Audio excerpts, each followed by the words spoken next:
Então, diga pra nós o que tá acontecendo. Nós temos que atravessar ali. E eu não quero. Ó, a rua vem.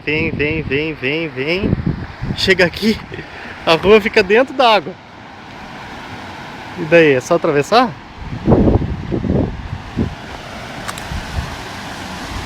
Ó, tem rastro de pneu, mas de caminhão, né? Daí tem a barragem e o caminhãozinho ali, ó.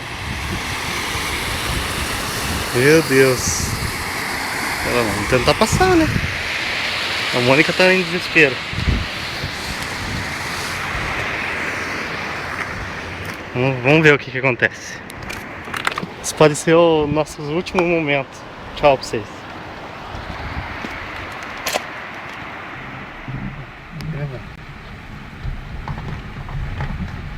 A Mônica falou pra gente ir e a gente vai.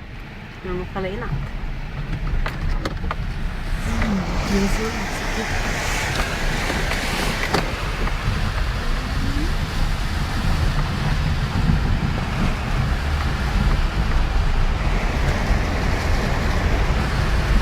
Tá atravessando o rio. Vai pra cá. Aí, ó, facinho, ó. Só atravessar.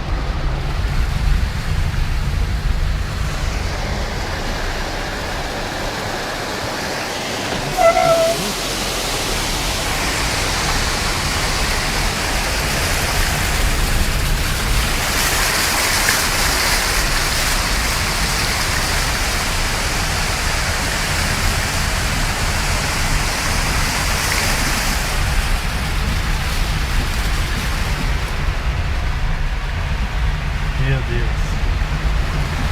Ele vai pra quebrar mesmo.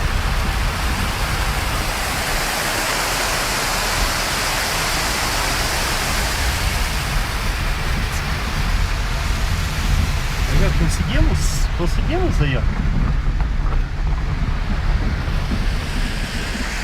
Atravessamos. Fácil. Sei que você estava com medo.